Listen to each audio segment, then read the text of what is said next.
할렐루야, 반갑습니다. 반갑다고요. 참 좋은 교회 불러서 너무 감사하고, 우리를 사랑하시되 정말 끝까지 사랑하시는 주님의 은총과 평화가 사랑하는 모든 교우들 가운데 이 밤 함께 하시기를 간절히 축복합니다. 우리 성도들의 정말 축복 중에 축복은 다른 게 아니라 참 좋은 교회 만나 좋은 성도들과 함께, 특별히 좋은 목사님과 함께 신앙의 여정을 걷는 것만큼 정말 큰 축복이 없는데, 그런 차원에서 여러분들은 이미 축복을 받은 줄로 믿습니다. 왜냐하면 교회가 너무 좋아요. 교회가 너무 좋고, 그리고 정말 어느 누구보다도 따뜻하게 우리 성도님들 한 분 한 분을 정성스럽게 정말 목양하시는 정말 존귀한 우리 담임 목사님을 또 보내주셔서 여러분들과 함께 신앙의 여정을 걷게 하신 거 너무 감사하고, 그리고 목사님과 함께 이 교회를 정말 신실하게 섬기시는 우리 장로님들도, 모든 직분자들도 너무 좋으시고, 아무튼 다 좋아요. 아무튼 여러분들 인생길 가운데 교회 때문에, 예수님 때문에 정말 좋은 일들 많이 일어나게 되기를 간절히 축복합니다. 오늘 그 마음 가지고 오늘 행복한 하나님 말씀 함께 나누길 바라고, 여러분들이 오늘 이 말씀 속에서 각자 받은 말씀이 분명히 있을 거예요. 기도의 제목들도 발견하셔갖고요, 그 말씀 붙잡고 오늘 기도하시고 말미암아 교회적으로는 새 생명 축제를 앞두고 우리가 어떠한 마음으로 무장해야 될 것인지에 대한 부분들을 꽉 붙잡으시고, 또 개인적으로는 하나님 이거였군요, 제가 이거 갖고 기도하겠습니다 라고, 그렇게 기도의 제목을 꽉 붙잡을 수 있는 오늘 이 밤 되기를 간절히 바랍니다. 저는 제가 80년대 초에요, 중학교를 다녔는데, 제가 80년대 초 중학교 다닐 때 저희 반에서 좀 부러웠던 친구들이 몇 명 있었습니다. 어떤 친구들이 부러웠냐면은, 나이키 운동화를 신고 다녔던 친구들이 그렇게 부러울 수가 없었어요. 왜냐하면 저는 그때 짝퉁 나이스 운동화를 신고 다녔기 때문에 나이키 운동화 신고 다니는 친구들이 너무너무 부러웠습니다. 그러니까 그 당시 때만 해도 나이키 운동화가 고가의 신발이었기 때문에 좀 사는 집 아이들만 좀 신고 다니는 그런 신발이었고, 그렇지 않은 사람들은 아마 저처럼 다 나이스, 그 당시에 프로스펙스 뭐 신고 스펙스 뭐 이런 거 다 신고 다녔던 분들이 많으셨을 텐데, 그래서 그게 너무 부러웠어요.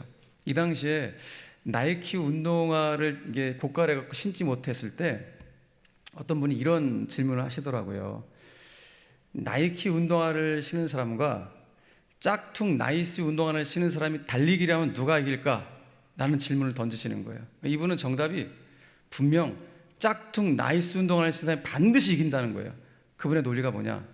고가의 신발을 신고 다니는 사람은 그 상표를 자랑하고 싶어 하고 천천히 달리는데, 짝퉁 나이스를 신고 다니는 사람은 이게 부끄러워 갖고 이 상표 누가 보면 안 된다고 그냥 발에 불이 나도록 달리기 때문에 분명 짝퉁 나이스 신는 사람이 이긴다라는 논리예요.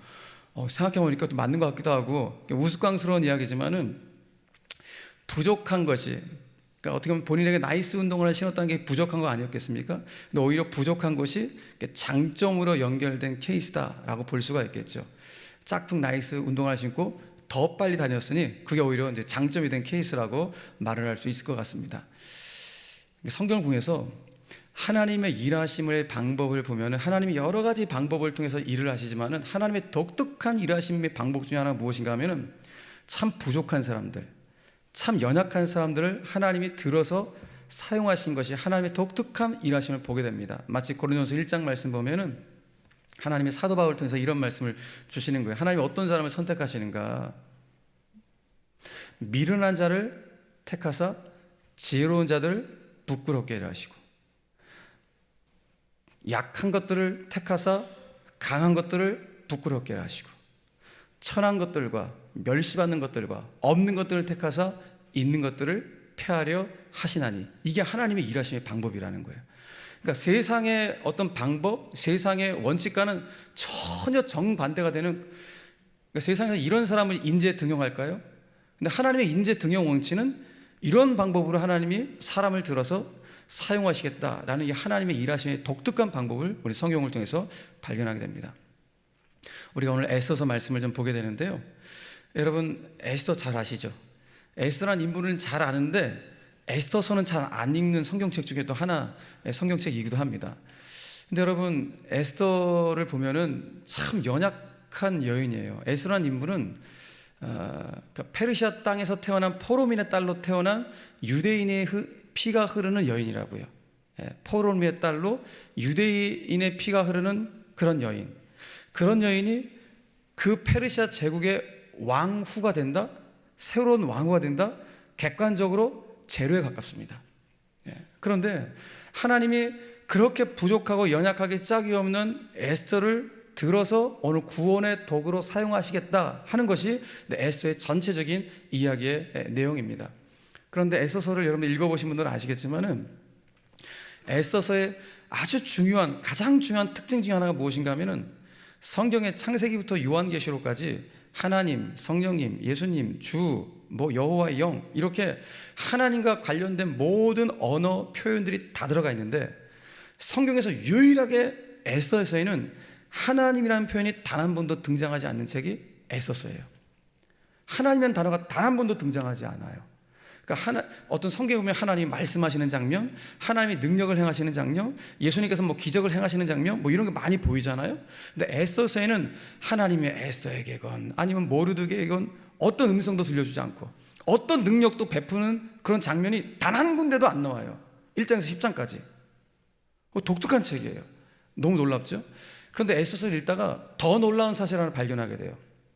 더 놀라운 사실이 무엇인가 하면 이 책 안에 하나님이라는 단어가 단 한 번도 등장하지 않음에도 불구하고 에스더서의 모든 페이지마다 행간마다 에스더의 인생 배후에서 역사하시는 하나님의 신적 개입과 하나님의 은혜의 손길과 하나님의 고동치는 숨결을 느낄 수가 있다는 거예요. 그러니까 하나님이 안 보이는 것 같은데 에스더의 인생 배후에서, 유대인들의 배후에서 역사하시는 하나님의 강력한 손길들을 이 책을 읽을 때 느껴지는 책이 이 에스더서의 아주 독특한 묘미라고 말을 할 수가 있습니다.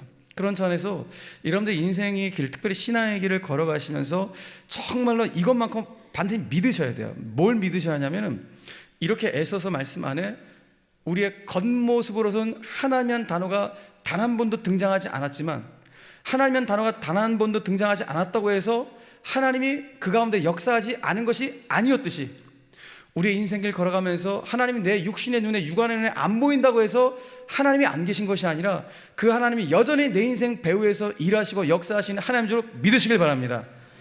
이 믿음을 가지고 오늘 우리가 모여서 기도하는 거 아니겠습니까? 그리고 이 믿음이 없다면 주님, 이 믿음을 좀 나에게 주십시오. 하나님이 정말 살아서 내 인생 배후에서 일하시고 역사하시는 것을 하나님 제가 좀 느낄 수 있도록 하나님 내 삶 가운데 역사해달라고, 그런 마음, 그런 믿음으로 오늘 이 자리에 우리가 온 줄로 믿습니다.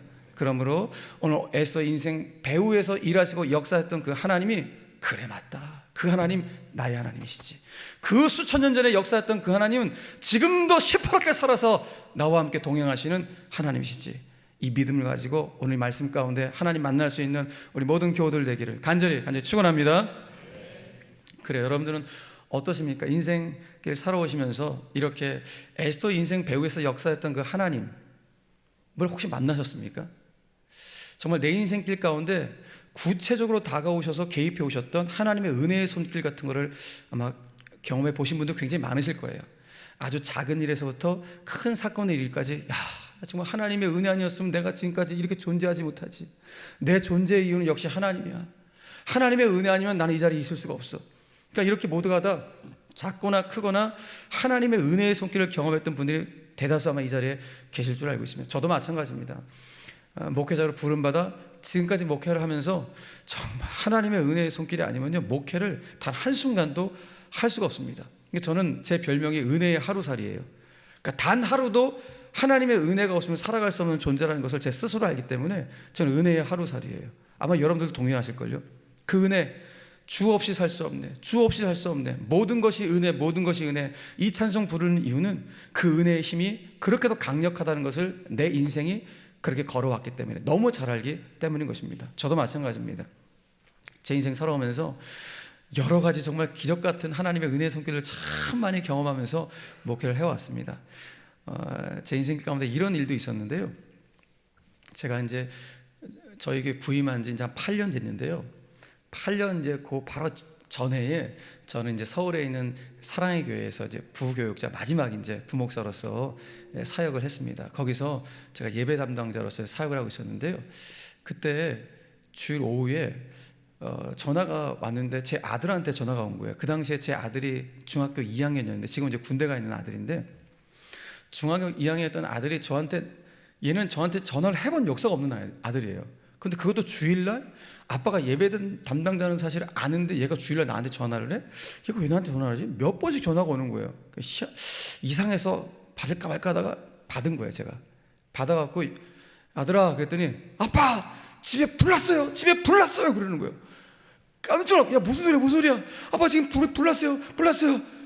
그래갖고 제가 이제 전화를 끊고 제 우리 부사수 목사님한테 잠깐 예배를 맡으려고 제가 이제 집이 교회가 좀 가까워갖고 막 뜨거운 거야. 하나님 불 꺼주세요.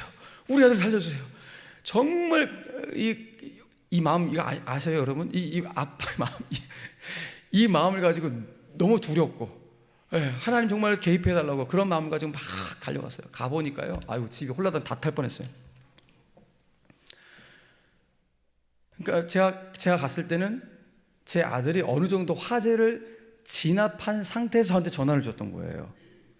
근데 어떻게 해서 이게 화재가 났냐면은, 이 당시에 저희 아들이 이제 축구 선수였거든요. 지금은 이제 안 하지만은, 근데 주일날 중등부 오전 예배를 드리고 오후에 훈련 가기 위해서 예배 드리고 와서 잠자는 거예요.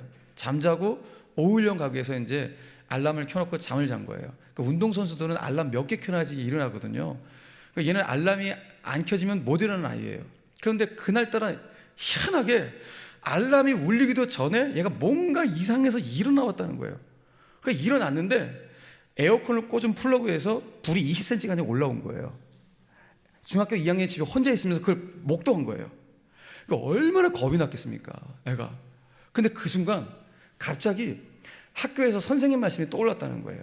어떤 말씀? 야 얘들아, 너희들 전기 과부하로 인한 화재가 발생하잖아? 그럼 절대 물 부으면 안 된다? 그때는 공기를 차단해야 돼? 뭐 이런 말이 갑자기 그때 기억이 났다는 거예요. 그러니까 운동만 한 애가 어떻게 이걸 기억했는지 모르겠지만 아무튼 이게 기억이 나갖고 공기 차단 어떡하지 하다 농에서 이불을 꺼낸 거예요. 농에서 이불을 꺼내갖고 덮은 거예요. 근데 불길이 세갖고 이 얇은 이불을 덮었거든요. 불길이 너무 세갖고 이불을 태워버린 거예요. 애가 더 당황했어. 이거 어떡하지 하다 공기 차단. 그래서 두꺼운 이불을 꺼낸 거예요. 겨울 두꺼운 이불을 꺼내갖고 공기를 차단하고, 그 다음 옆에 있는 분무기로 물을 싹싹싹 뿌린 다음에 어느 정도 지나오라고 밑에 있는 주인집 아저씨한테 도움을 요청하고, 그 다음에 저한테 전화를 한 거예요. 아이고 가봤더니 이불 다 타먹고, 진짜 저희 집도 아니잖아요. 새빵 살고 있었는데 남의 집 집을 완전히 다 태워 뺐던 그런 엄청난 사건이었던 거예요. 그래서 얼마나 감사합니까? 그 진압을 하고 했으니까. 그래서 그날 저녁에 그 당시에 초등학교 4학년이었던 둘째, 중학교 2학년 여아들, 아내랑 저랑 모여 가정 예배를 드리는 거 너무 감사해요. 감사 예배를 드렸어요. 감사 예배 다 드리고 난 다음에 불을 끈 여성한테, 야 예준아, 야 너 어떻게 거기서 그런 위급한 상황 가운데서 너 공기 차단 이런 게 어떻게 생각나고, 너 야 이불을 어떻게 덮을 생각했냐? 너 엄청 긴장했을 텐데 너 정말 대단하다, 막 이렇게 칭찬을 해줬어요. 이 녀석이 이러는 거예요. 아빠, 하나님이 우리 가정을 보호해 주신 게 너무너무 감사해요. 근데 진짜 더 감사한 거 있어요. 뭐가 감사했더니, 만약에 성준이 둘째 초등학교 4학년 얘 혼자 집에 있었으면 어떡할 뻔했어요. 저 혼자 집에 있었던 것이 너무 감사하다면서 이런 말을 하는 거예요. 중학교 2학년이 너무 기특해갖고, 야 우리 집에 불은 났지만 우리 아들한테 여호와의 불이 임했구나 그런 생각이 나니까 너무 제가 위로를 받게 되는 거예요. 그러니까 하나님이 개입해 들어오셔서 우리 아들을 깨웠고, 그리고 이 아들을 통하여서 막 감사하다고, 자기 혼자 있었던 게 뭐 더 감사한 일이라고 합니까? 또 위로가 되고, 그러니까 하나님의 개입과 하나님의 위로가 동시에 저에게 찾아오게 된 거예요. 그러고 난 다음에 그 다음날 월요일 오전이었어요. 불 나고 그 다음날 월요일 오전에 저희 아내한테 누가 전화가 오신 거야. 전화 오신 분 누군가, 저한테 제자 훈련을 받았던, 몇 년 전에 제자 훈련 받았던 집사님이 전화가 오신 거예요. 전화의 요즘이 무엇인가 하면 제자 훈련 담당 목사님 생일 선물을 좀 챙겨주기 위해서, 몇 년 전 저한테 제자 훈련 받은 분인데 여전히 저 생일 선물을 챙겨주기 위해서 택배로 생일 선물을 보냈다는 거예요. 근데 택배로 생일 선물 보냈는데 택배가 자꾸 반송이 되어서 자기 집으로 돌아온다는 거예요. 안 되겠다 싶어갖고, 본인이 안 되겠다 갖고 생일 선물 들고 갈 테니까 사모님 나와 보시라고 해갖고, 제가 아침에 저하고 아내가 가갖고 나가갖고 집사님한테 생일 선물을 딱 받은 거예요. 생일 선물 이불이야. 그것도 얇은 이불과 두꺼운 이불이 있는 세트 이불을 이렇게 딱 주시는 거예요. 그걸 받는 그 순간 저 아내하고 제가 온몸에 소름이 쫙 돋는 거예요. 왜? 우리 아들이 뭘로 껐어요? 얇은 이불과 두꺼운 이불 껐잖아요. 이야, 그 이불을 받는 순간 온몸에 섬이 착 도는 거예요. 그런데 이 집사님께서 이 이불을 가지고 오시기까지 난관이 엄청 많았어요. 어떤 난관이 많았냐면은 집사님 남편이 꼬사리를 엄청 주는 거예요. 제 생일이 7월이었거든요. 예, 그때가 7월 달이었어요. 야, 이 더운 습도 많은 7월 달에 목사님한테 선물을 해도 이불 선물이 웬 이불 선물이냐. 다른 거 선물해, 다른 거 선물. 욕먹어, 너 이불 선물했다가. 남편이 막 꼬사리를 준 거예요. 근데 집사님이 남편한테, 여보, 나 이상해. 하나님이 계속 이불을 선물하래, 이불을 선물하래. 이런 마음을 계속 주신다는 거예요. 그 남편을 설득해갖고 이불을 가지고 오신 거예요. 생각해보니까 만약에 이 집사님께서 이불을 택배로 딱 붙여갖고 택배가 제때 왔어. 우리 집에 그 이불이 쌓여 있어. 야, 우리 아들이 새 이불로 껐겠구나. 새 이불로 완전히 불을 다 껐겠. 하나님이 헌입을 가져가시고 새 이불 주신 것이 얼마나 감사한지. 그런데 그날의 진짜 선물은 이불이 아니었어요. 그날의 진짜 선물은 뭐냐면 이불을 통해서 보여주신 저를 향하신 하나님의 역사하심이었어요. 김 목사, 네 인생은 내가 책임진다. 그러니까 진짜 내 인생의 진짜 공급자가 하나님이시구나. 여러분, 이불이 무슨 대수겠습니까? 여러분들 이불에게 무슨 대수겠습니까? 아무것도 아닌 것이죠. 그런데 그 당시 제 입장에서는 그 이불을 통해서 김 목사, 내가 이 작은 것 하나까지도 너의 필요를 알고 있다 라는 마음으로 저에게 탁 도는 거예요. 그때, 야, 그렇구나. 내 인생의 유일한 공급자는 하나님이시구나. 내가 절대 신뢰하고 믿어야 될 분은 오직 하나님 한 분뿐이시구나. 이런 믿음이 확고하게 생긴 거예요. 하나님, 앞으로도 제 인생의 목회길 앞으로 제가 어떻게 할지 모르지만, 저 그때까지 부목사였잖아요. 앞으로 제가 어떻게 될지 모르지만 하나님이 부르신 곳에 가서 제가 목회하겠습니다. 어딘지 불러주십시오. 그런데 제가 불러주신 거, 이 수원지교회라는 이 엄청난 교회를 하나님 저에게 불러주신 거예요. 너무너무 감사한 마음으로 지금 목회를 이제 하고 있는 것이죠. 근데 그 당시에 이것이 너무 감사해서 제 스스로 입술을 통해 갖고 터져나왔던 찬송이었어요. 너무 감사해서. 찬송가 393장. 오 신실하신 주 내 아버지여, 늘 함께 계시니 두려움없네. 그 사랑 변치 않고 날 지키시며 어제나 오늘이 한결같네. 오 신실하신 주, 오 신실하신 주, 날마다 자비를 베푸시며 일용할 모든 것 내려주시니 오 신실하신 주 나의 구주. 할렐루야. 가슴이 막 터질 것 같아요. 너무 감사해서, 맞다, 내가 믿는 하나님 정말 신실하신 하나님, 어제나 오늘이나 영원토록 변치 않으신 하나님, 내 삶 가운데 언제나 자비를 베풀어 주셔서 내 삶 가운데 훅 개입해 들어오셔서 역사하시는 하나님, 그리고 일용할 모든 것들을 아시고 내 삶 가운데 공급해 주시고 책임지시는 하나님, 그 하나님이 나의 하나님이지. 야, 그렇구나. 내가 이 하나님 정말 온전히 신뢰하면서 달려가겠다. 이렇게 고백하고 찬송했던 그 하나님의 개입의 역사가 제 삶 가운데 이런 거 말고도 너무 많은 거예요. 여러분, 그렇습니다. 하나님은 우리 부족한 우리들, 연약한 우리들을 사용하셔서, 아니 우리 삶 가운데 들어오셔서 우리를 통해서 놀라운 일들을 행하길 원하신 것이 우리가 믿는 하나님의 일하심 줄 믿으시길 바랍니다. 그러므로 내 삶이 조금 연약하다고 또 부족하다고 여러분 너무 낙심하지 마십시오. 오히려 부족함이 은혜가 될 수 있습니다. 심지어 오늘 이 집회에 새생명 축제 앞두고 막 교회가 지금 막 하나가 되자고 하는데 나 시간도 없는데 오라 그래갖고 죽겠네. 막 누군가 떠밀려 오신 분도 계실지 모르겠습니다. 그런데 그 떠밀림도 은혜예요. 저는 그걸 떠밀림의 은혜라고 표현하거든요. 제 인생 자체가 실은 떠밀림의 은혜예요. 정말 목회 난 생각도 못했고 저는 정말 안 한다고 그렇게 했는데 하나님이 떠밀어서 제가 여기 영광스러운 자리에 서 있는 거예요. 떠밀어 오는 것도 은혜구나. 여러분, 그러면 오늘 여기 자리에 혹여라도 떠밀려서 오신 분들이 있다면 오늘 수지 맞은 줄 믿으시길 바랍니다. 영적인 수지 맞으신 거예요. 하나님 여러분들 너무 사랑하셔서 떠밀어서 다른 곳에 떠밀린 것이 아니라 불꽃축제, 술집 이런 데 떠밀려 간 게 아니라 이 영광스러운 하나님의 말씀의 자리에, 기도의 자리에, 찬양의 자리에, 기도의 자리에 우리를 부르신 그 떠밀림의 은혜에 내가 있다는 사실에 감사하시고 그 감사의 은혜가 넘쳐날 수 있는 이 밤 되기를 간절히 축원합니다. 자, 그렇다면 오늘 하나님께서 연약하게 짝이 없었던 에스더, 이 에스더를 도대체 어떻게 사용하시고자 그의 인생의 배후에서, 그녀의 인생의 배후에서 하나님 어떻게 개입해 들어오셨을까? 어떻게 이러셨을까? 이거 한번 말씀 속에서 함께 나눠보려고 하는 것입니다. 근데 이 질문에 우리가 답을 하기 위해서는 에스더서의 좀 전체적인 큰 그림을 한번 그려보고 본문 속으로 좀 들어가려고 하는 것입니다. 자, BC 586년, 그러니까 예수님이 이 땅에 오시기 586년 전에 이스라엘 나라가 바벨론 제국에서 완전히 멸망하게 되었습니다. 멸망당해서 이스라엘 백성들이, 많은 백성들이 바벨론 제국으로 이제 포로민으로 끌려가게 됩니다. 근데 시간이 지나자 바벨론 제국도 그 인근에 있었던 페르시아 제국에게 망하게 됩니다. 그 페르시아의 바벨론을 넘어뜨렸던 왕이, 페르시아의 첫 번째 왕이 고레스라는 왕이에요. 그래갖고 이제는 이스라엘 백성들이 바벨론 포로민이 아니라 자연스럽게 페르시아 포로민으로 살아가게 됩니다.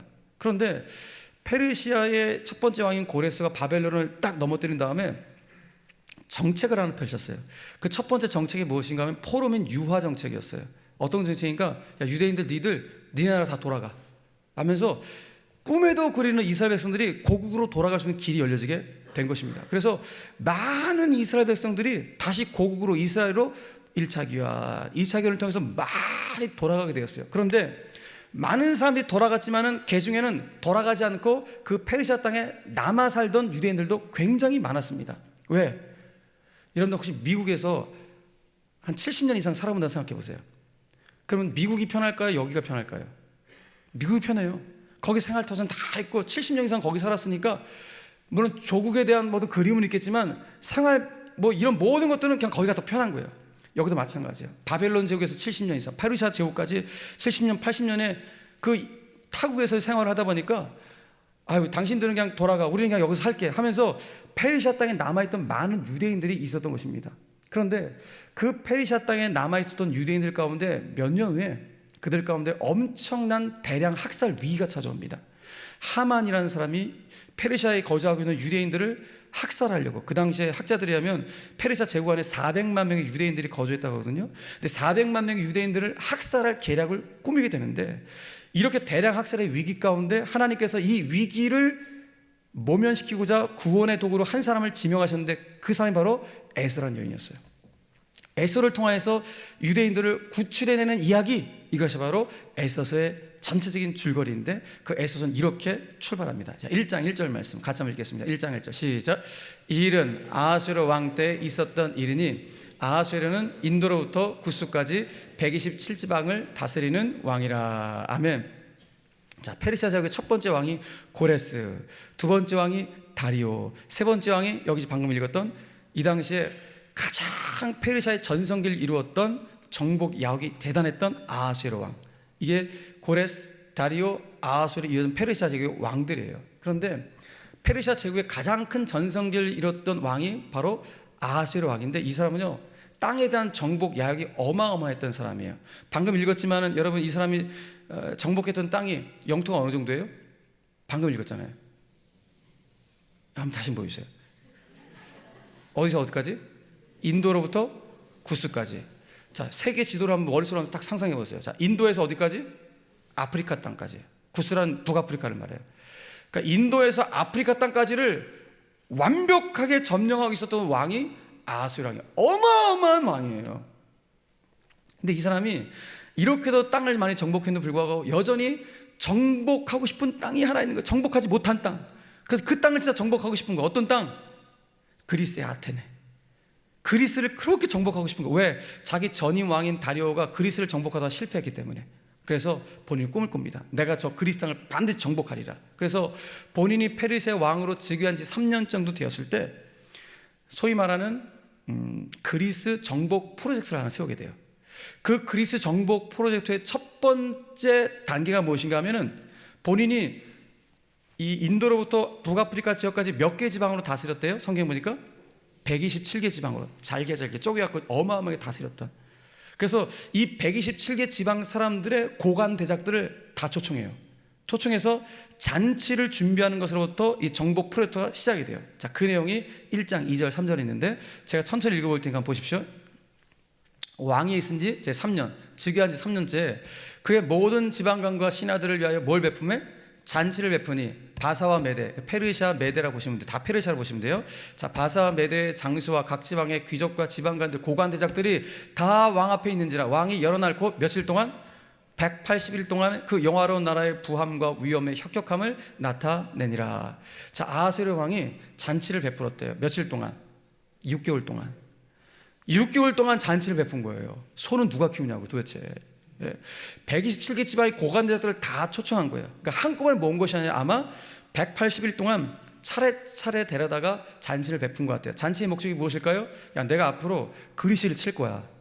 그리스를 내가 공격할 텐데 내가 그때 127개 지방 너희들 고관대들 가운데 장군들 가운데 내가 파병 요청하면 너희들 다 파병해야 돼.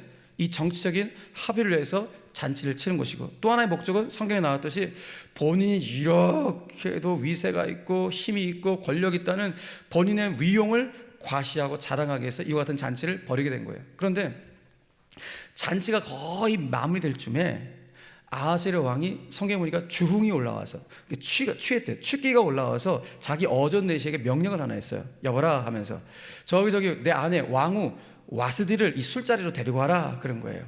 그래서 신하 가갖고 지금 왕께서 지금 술자리에 오라고 한다고 했더니 와스디가 그걸 어떻게 했어요? 거절한 것이죠. 감히 왕의 명령을 거절한 거예요. 그 신하가 그걸 이야기하니까 아하스웨로 왕이 부들부들 떠는 거예요. 어쩔 줄 모르는 거예요. 왜?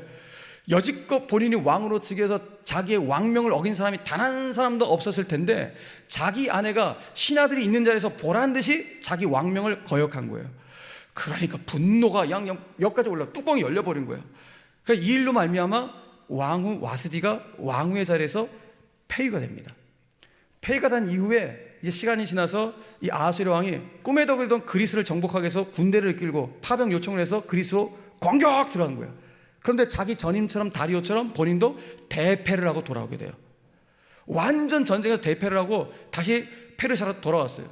그러면 전쟁에서 왕이 실패하고 돌아왔으니까 기분이 좋아요, 나빠요? 기분이 좋겠습니까? 예. 아니면 침울한 상태에서 싹 돌아온 거야. 이 침울한 상태에 누군가가 아내라도 있으면은 나를 좀 위로해주고 따뜻하게 안아줄 텐데 아내가 없어. 왜? 이때 와스디가 폐위된 지 4년 정도 되었을 때거든요. 나를 따뜻하게 위로해줄 여인이 없는 거예요. 물론 왕실 내에 왕의 육체적인 욕구를 충족해줄 그런 여인들은 엄청 많았겠죠. 그런 여인들 말고 진짜 정서적으로 관계적으로 본인을 따뜻하게 위로해주고 감싸줄 그런 여인이 없는 거예요. 너무 외롭게 느껴진 것이죠. 그래서 주변에 있던 참모들이 그 낌새를 눈치를 팍팍 한 거예요. 그래서 여보게 하면서 참모들이 모여갖고 뭔가를 의논하는 거야. 그 의논의 결론이 뭔가? 왕한테 가서 고한 거예요. 왕이시여, 저희들이 이거 제가 성경에 있는 걸 제가 좀 우리식으로 한번 만들어 볼게요. 왕이시여, 저희들이 미스 페르시아 대회를 개최하겠습니다. 미스 페르시아 대회를 개최할 때니 그때 왕이 마음에 드는 여인이 있으면 그 여인을 간택하십시오. 그럼 우리가 그 여인을 새 왕으로 모시겠습니다. 옹립하겠습니다. 딱 한 거예요. 그러니까 왕의 입장에서 좋은 거예요. 해보라고. 그래서 미스 페르시아 대회가 딱 열린 거예요. 이 당시에 몇 명이 그러면 이 대회에 참여했을까? 유명한 유대 역사가인 요세푸스에 의하면 이 당시에 한 400명의 여인들이 이 소위 말하는 미스 페르시아 대회에 참여했을 것이다 라고 추정을 해요. 그러니까 여러분 127개 지방의 여인들, 그 도시에서 가장 이쁜 여인들이 참여하지 않았겠습니까? 다 참여한 거예요. 예, 참여했어요. 그런데 오늘 성경에 보니까 에스더도 이 대회에 참여한 거예요. 자, 읽었던 2장 8절 말씀 보시겠습니다. 시작. 에스더도 왕궁으로 이끌려 가서 그랬어요. 그런데 에스더가 이 대회에 참여했는데 에스더는 자발적으로 이 대회에 참여한 것이 아니라 어떻게? 누군가한테 이끌려서 이 대회에 참여한 것 같아요. 자, 그렇다면 에스더는 누구한테 이끌려서 이 대회에 참여했을까? 우리가 잘 아는 모르드게, 그 사촌인 모르드게에 의해서 이끌렸을 가능성이 굉장히 높죠. 근데 더 정확히 말하면 모르드게의 마음을 아시고 모르드게를 통하여 일하신 하나님이 에스더를 이끌어갖고 이 대회에 참여케 하신 거예요. 그래서 에스더가 궁에 들어간 거예요. 그 궁에 들어갔더니 궁녀학교가 있네. 그 궁녀학교 400명의 지금 이 여인들이 다 참여한 거예요. 거기서 뭐 하는가? 1년 동안 왕 앞에 가기 위해서 몸 관리를 하고 왕실의 예절을 배우면서 1년 동안 교육을 받는 것이에요. 그런데 궁녀학교에 가니까 그 400명의 여인들을 관리하는 관장, 그 궁녀학교 교장 선생님이 계시네. 오늘 성경에 누구예요? 9절 말씀 읽었잖아요. 다 같이 시작. 헤게가 이 처녀를 좋게 보고 은혜를 베풀어 그랬어요. 누구예요? 헤게라는 궁녀학교 교장이 있는 거예요. 그런데 이 헤게라는 궁녀학교 교장이 그 400명의 참여한 여인들 중에서 유독 이 처녀를 좋게 보고 은혜를 베풀어. 이 처녀가 누구예요? 에스더. 400명의 처자 중에서 유독 에스더를 이 헤게가 좋게 보고 특별한 관심과 배려를 했다는 거예요. 왜 그랬을까요? 아니 사실 헤게하고 에스더는 일면식도 없는 관계예요. 그렇다고 모르드게도 이 궁궐에서 일을 했으니까 같이 궁궐에서 일하는 사람이니까 찾아가고 여보게 우리 사촌 여동 좀 잘 봐줘 청탁했을까? 이것도 아닌 것 같아. 그럼 뭐지? 헤게가 그 400명의 여인 중에서 에스더의 미모가 더 수려했기 때문에 뭔가 수작을 부리려고 그렇게 했을까? 이것도 아닌 것 같아요. 왜? 아니 400명의 여인들은 외모적으로는 다 상향평중 아니에요. 다 이뻐요. 다 이뻐. 에스더만 이쁜 게 아니라 다 이뻐. 그러니까 특별히 에스더한테만 수작을 부릴 이유가 전혀 없는 거예요. 도대체 뭘까? 왜 에스더한테만 이 헤게가 유독 특별한 배려와 좋게 보고 은혜를 베풀어 줬을까? 이유가 뭘까요? 성경은 아무리 눈 씻고 찾아봐도 없어요. 그런데 묵상하다 보니까 하나님이 제 마음 가운데 탁 주셨던 정답이 하나 있는 거예요. 뭐냐? 하나님이 개입해 들어오신 거예요. 하나님의 신적 개입이에요. 누구한테? 헤게의 눈 속으로 개입해 들어오시고 헤게의 마음 속으로 개입해 들어오신 거예요. 그래서 하나님이 헤게의 눈 속으로 개입해 들어오셔서 에스더를 그냥 좋게 보도록 하신 거예요. 헤게의 마음속 하나님 들어오셔갖고 에스더한테 그냥 배려하고 더 좋게 하고 은혜를 베풀 수 있도록 그의 마음의 창문을 열어주신 거예요. 누가 일하신 거예요? 하나님이 일하신 거예요. 에스더에서는 하나님의 단어가 한 번도 안 나온다니까요. 하나님이 일하신 장면이 한 번도 안 나와요. 그런데 이렇게 모든 페이지마다 하나님이 그 인생의 배후에서 역사하시고 일하신 것을 보게 돼요. 심지어 이렇게 국려학교 교장인 헤게 가운데도 역사하셔서 에스더에게 일하게 하시는 하나님의 놀라운 은혜를 보게 된다는 것입니다. 여러분 인생길 살아가다가 누군가가 나를 좋게 평가해주고 나에게 특별한 배려를 해주고 관심을 가져주면 좋으세요? 안 좋으세요? 이거만큼 큰 축복 어디 있어요? 나를 좋게 평가해 주는데 나를 향해서 막 이렇게 손가락 사는 게 아니라 저분은 너무 좋은 분이야, 신실한 분이라고, 뭘 맡기셔도 된다고 이렇게 평가해 주면 얼마나 감사한 일입니까? KBS 아나운서 중에 김은성이라는 아나운서가 계세요. 저랑 나이가 이제 같은 분인데 이분은 대한민국 제1호 커뮤니케이션 박사학위를 받기까지 어떻게 보면 지금 우리 시대의 말하기 소통의 가장 전문가인 분이세요. 근데 이분이 KBS 아나운서에 들어오는 입사시험 볼 때 이야기가 굉장히 어떻게 보면 저희 눈에 싹 들어왔어요. 이분이 이제 입사시험을 보고 마지막 최종 면접을 남았어요. 면접 때니까 얼마 준비를 많이 했겠습니까? 그럼 얼마나 떨렸겠어요. 면접날 아침에 쫙 준비하고 가는데 갑자기 입이 돌아가 버렸어요. 구안화사가 찾아온 거예요. 여러분 아나운서의 생명은 말하기와 표정인데 구안화사 찾아오니까 말이 어눌해지고 표정이 일그러지는 거예요.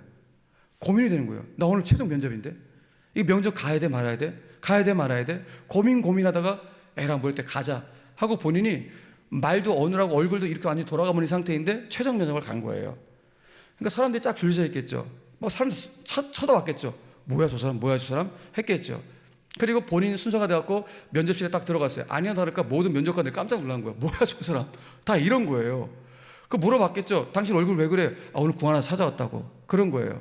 그 앉아서 면접을 보는데 면접관들이 쫙 있는데 한 면접관이 쏘아 붙이더라는 거예요. 여보게, 자네는 어떻게 그런 얼굴을 하고 면접 올 생각했나? 아나운서의 생명은 자기관리야. 이 자기관리가 안 된 사람이 어떻게 아나운서 하려고 해? 자네 말에 생방송하다 얼굴 돌아보면 어떡하려고 그래? 그런 자기관리가 안 된 사람이 무슨 면접 볼 생각하고 여기 왔냐면서 막 쏘아부시더라는 거야. 그런데 이 김은성 지원자가 뿔리지 않고 오히려 당돌하게, 이상하게 당돌한 마음이 생겼다는 거예요. 당돌하게 그 면접관들 앞에서 이렇게 말을 했다는 거예요. 면접관님들, 제가 오늘 구하나사 찾아와서 이게 얼굴이 돌아간 건 사실입니다. 그런데 이거 일시적인 겁니다. 곧 돌아오게 될 겁니다. 아니 여기 계시는 면접관님들도 이렇게 높은 위치에 올라오기까지 얼마나 고생 많으셨습니까? 다 어려운 데를 헤쳐오셨으니까 이 자리에 계신 거 아니겠습니까? 제가 아나운서가 얼마나 되고 싶으면은 이 얼굴이 돌아간 걸 챙평을 무릅쓰고 제가 이 자리까지 왔겠습니까? 저 진짜 아나운서 되고 싶습니다. 당돌하게 자기의 의견을 말이 어눌한 상태에서 피력을 한 거예요. 그런데 면접이 다 끝났어요. 최종 발표가 났습니다. 최종 합격을 딱 봤는데 김은성 수석 합격. 본인도 놀라는 거죠. 이게 어떻게 수석 합격이 되냐고 이게. 나중에 입사해서 그날 면접실에 있었던 이야기를 듣게 된 거예요. 어떤 일이 있었는가? 면접관들이 쫙 있는데요. 그 중에 가장 높은 최고 상관 면접관이 있었던 거예요. 그러니까 아나운서 경력 한 수십 년 된 최고 상관 아나운서가 있었는데 이 아나운서가 이 김은성 지원자를 보면서 순간 본인의 초창기 아나운서 그때의 모습이 문득 기억이 난 거예요. 본인도 오랜 세월 동안 자기의 그 초년병 시절 때를 잊고 살아왔는데 이 친구를 보니까 자기 옛날 시절이 떠오른 거예요. 왜? 본인도 아나운서 시험 볼 때 구하나사가 찾아왔거든요. 본인도 입이 돌아온 상태에서 아나운서 시험을 봤던 거예요. 그래서 본인이 그때 본인도 구하나사 걸렸는데 본인이 합격돼갖고 야, 이거 정말 내 실력으로 합격된 게 아니구나, 그런 마음 담아서 정말 열심히 달려와서 지금의 최고 위치까지 올라온 거거든요. 그런데 이 김은성 지원자의 그 모습 보니까 자기의 옛날 모습이 보이면서 측은하게 보인 거야. 오히려 김은성 지원자가 입이 돌아간 상태에서 어눌하게 말하는 그 모습이, 그렇게 당돌하게 말하는 모습이 본인한테 너무 좋게 보였던 거예요. 최고 상관한테 그게 좋게 보였던 거예요. 그래서 본인이 최고 점수를 준 거예요. 문제는 다른 면접관들이에요. 다른 면접관들이 뭐야? 왜 저 사람한테 최고 점수를 준 거야? 다들 이상하게 생각한 거예요. 그런데 뭐 최고 선배가 뭐 최고 점수를 줬으니까 무슨 이유가 있으니까 줬겠지 라고 생각하고 본인도 다 최고 점수 준 거예요. 그래갖고 김은성 지원자가 쏙 합격이 돼버린 거예요. 야, 저는 이 김은성 지원자의 이 수석 합격 이야기를 보면서, 특별히 오늘 성경에 나온 헤게가 에스더를 좋게 보고 은혜를 베풀었던 이 이야기를 보면서, 야, 내가 우리 성도들 위해서 이렇게 기도하겠구나. 앞으로 하나님, 우리 성도들 안에는 입사 시험을 앞두고 있는 성도들도 있고, 학교 앞두고 또 인터뷰를 앞두고 있는 성도들도 있고, 또 회사를 지금 운영하고 있는 분들은 바이어를 만나서 자기 제품을 소개하고 회사를 소개하는 분들도 분명히 있을 텐데, 하나님, 우리 성도들 가운데 구체적으로 개입해 주십시오. 오늘 면접을 보는 성도들이 있다면 그 면접관이 우리 성도를 그냥 좋게 볼 수 있도록 하나님 은혜를 베풀어 주십시오. 우리 성도들 기업을 운영하는데 오늘 바이어를 만난다면 그 바이어가 우리 성도의 제품을 그냥 좋게 보고 그 회사를 좋게 평가할 수 있도록 하나님 역사해 주십시오. 그런 목자의 심정이 어느 순간 생기게 되더라고요. 아마 우리 윤상동 목사님도 우리 성도를 위해서 늘 그렇게 기도하실 거예요. 아마 여러분, 그러므로 오늘 여러분들이 기도할 것은 무엇인가 하면은, 하나님, 제 인생 가운데 이렇게 구체적으로 개입해 들어와 주십시오. 그리고 제가 만나는 사람들이 나를 좋게 보고 좋게 평가할 수 있도록 하나님 개입해 들어와 주십시오. 우리 교회를 좋게 평가할 수 있도록 역사해 주시고, 내가 주님을 소개할 때 나를 신뢰해 좋게 볼 수 있도록 하나님 은혜를 허락하여 주시옵소서. 이런 그렇게 꼭 기도하시기 바랍니다. 너무나 큰 축복 아니겠습니까? 일산교회를 이 지역 모든 사람들이, 야, 저 교회는 너무 좋은 교회, 너무 좋은 교회야, 이렇게 하나님께서 그 사람 가운데 개입해 들어오셔서 일산교회에 대한 이미지가 좋아지고, 일산교회 장로님, 우리 모든 성도님, 우리 목사님들 이미지가 다 좋아지면, 야, 저 교회는 목사님, 장로님, 우리 권사님 모든 성도들이 하나가 되어갖고 정말 행복하게 신앙생활하는 곳이야, 이렇게 주변에서 이야기한다면 이거만큼 큰 축복이 어디 있겠습니까? 여러분, 그럼 오늘 기도하세요. 하나님, 가장 먼저는 제가 우리 교회에서 여러 성도들 가운데 좋은 장로님, 좋은 목사님, 좋은 권사님, 좋은 집사님이라고 평가받을 수 있도록 하나님 은혜를 베풀어 주십시오.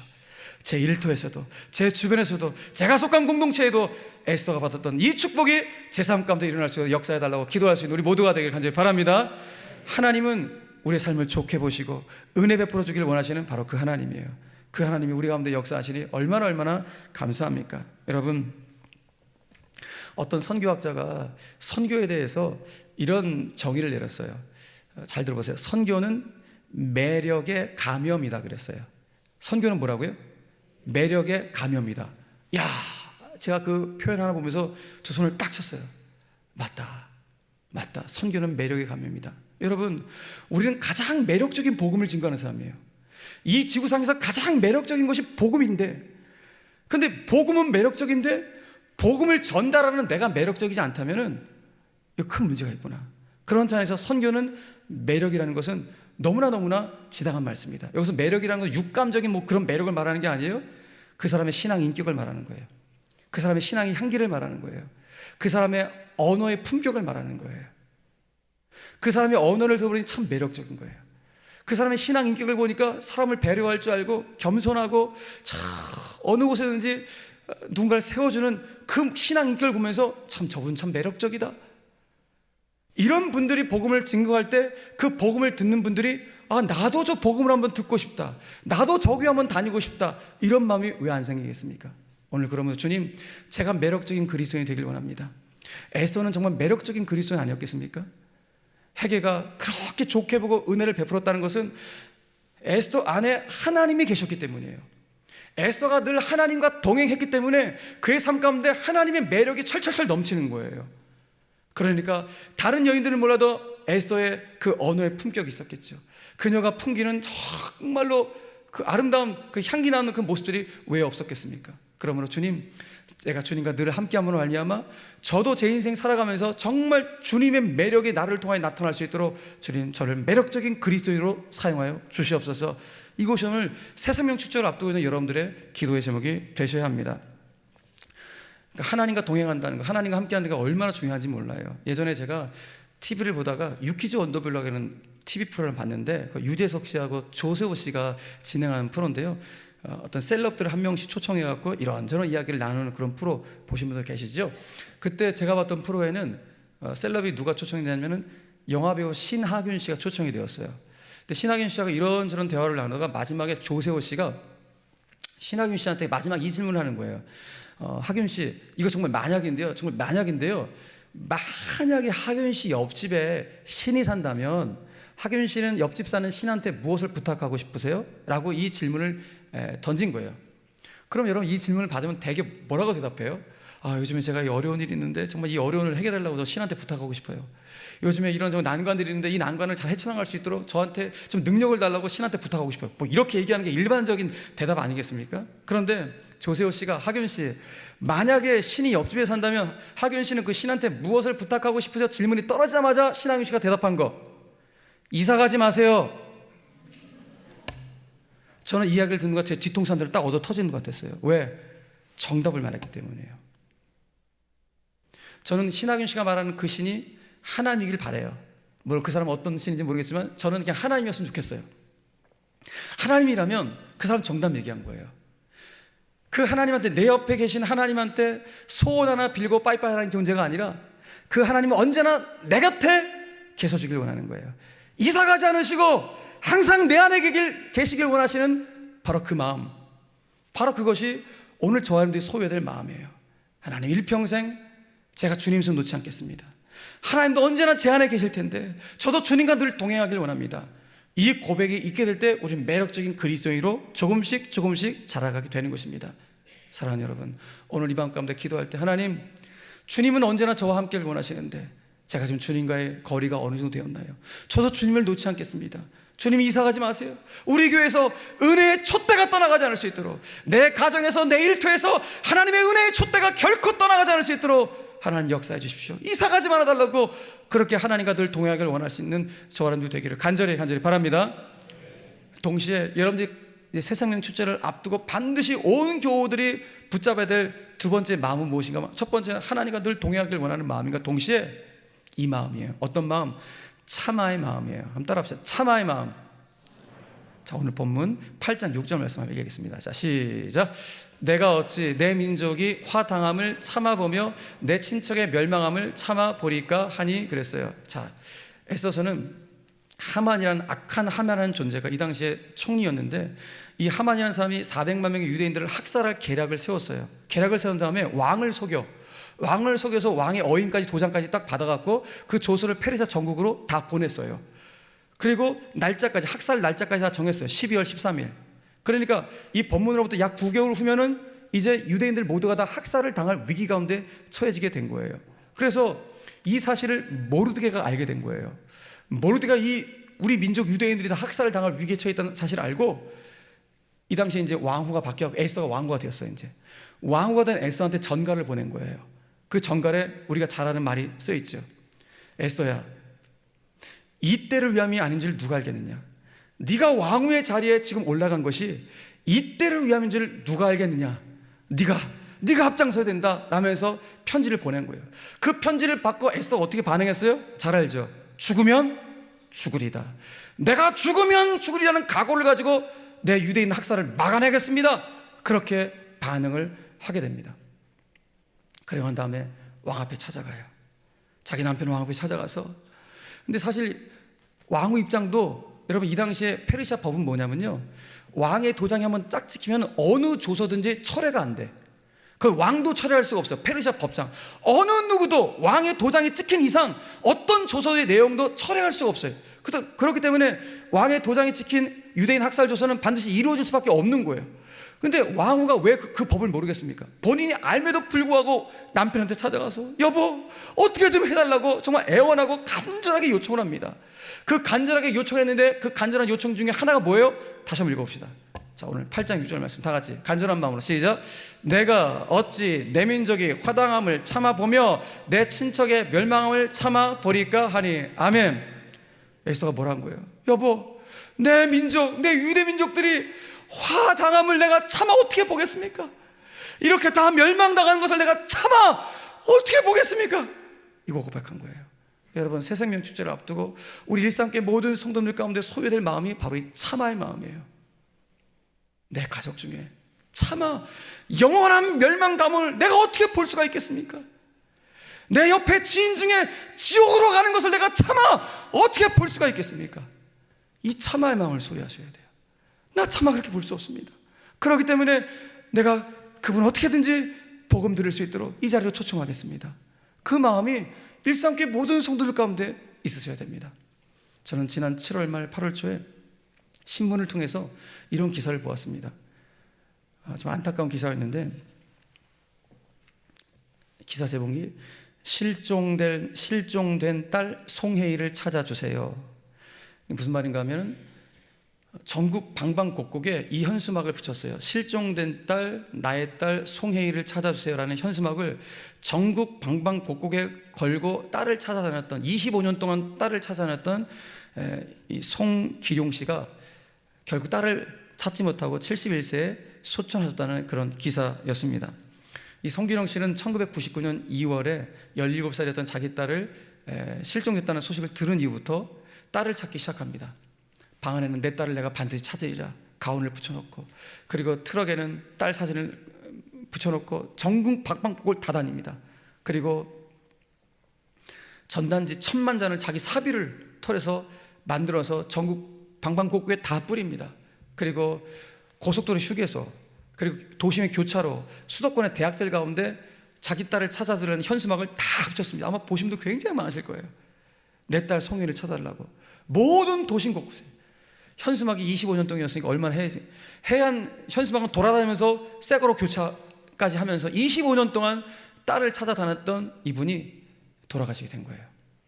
이 안타까운 기사가 올려지게 되니까 그 기사 밑에 댓글들이 쫙 달렸는데 대부분의 댓글들은 다 안타까운 그 마음을 표한 댓글들이었는데 그 중에 아주 극소수가 이런 댓글을 달기도 하셨습니다. 그거 너무 미련한 거 아니냐고. 아니, 부모의 인생도 있는 건데 좀 내려놓지 못하냐고. 25년 동안 뭐 하는 거냐고. 아니, 25년 동안 너무 자녀한테만 매여 있었던 거 아니냐며 이런 댓글도 있었어요. 근데 이 댓글들도 보면은 그냥 안타까우셔서 그렇게 댓글을 하신 것 같아요. 그런데 여러분, 부모 입장에서 어떻게 딸을 향한 마음을 잃어버릴 수가 있겠습니까? 차마 내 딸 찾는 것을 나는 포기할 수 없다. 그 마음 가지고 이분은 25년 동안 딸을 찾아 헤맸던 것이죠. 여러분, 그런데 더 놀라운 사실, 예수님은 잃어버린 영혼을 찾는데 더 간절하고 더 애틋하시다는 겁니다. 우리 주님은 송기룡 씨에 비하지도 않아. 너무나 애틋하게 잃어버린 한 영혼을 찾기를 원하시는 거예요.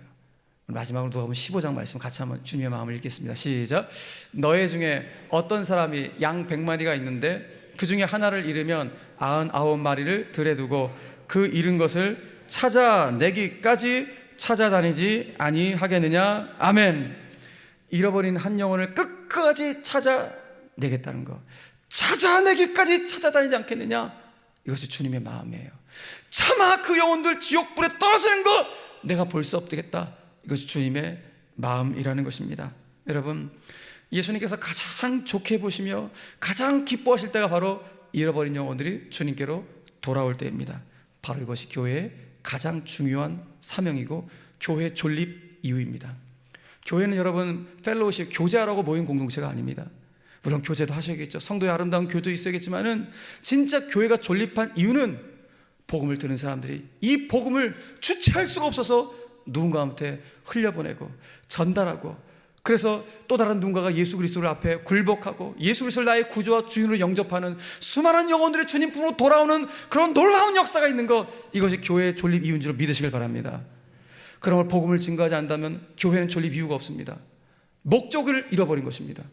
복음을 증거하고 그리고 복음을 받아들이고 복음의 기쁨 안에서 살아가는 것이 교회의 가장 중요한 목적임을 우리 알게 되는 것입니다. 사랑하는 교회 여러분, 여러분 최근에 언제 가장 행복하셨어요? 가장 행복하셨을 때가 언제였습니까? 저는 정말 바라기는 이번에 여러분들의 태신자를 작정하실 텐데 여러분들이 작정한 태신자들이 11월 첫째 주 새생명 축제 때 복음의 말씀을 듣고 예수님을 영접하기도 고백하는 바로 그날이 여러분들 올 한 해 있어서 가장 행복한 날이 되기를 주님의 이름으로 축원합니다. 그게 가장 행복한 날이 되셔야 돼요. 지옥불에 떨어질 영혼들이 천국의 백성이 되는 것, 하나님의 자녀가 되는 이 기쁨을 누릴 수 있다면 어느 것과 바꿀 수 없는 것입니다. 여러분, 하나님이 가장 좋게 보시며 하나님이 가장 기뻐하시며 은혜 베풀기를 원하시는 바로 그 주인공이 바로 여러분들이 되시기를 주 예수 그리스도 이름으로 간절히 축원합니다. 축원합니다. 아멘.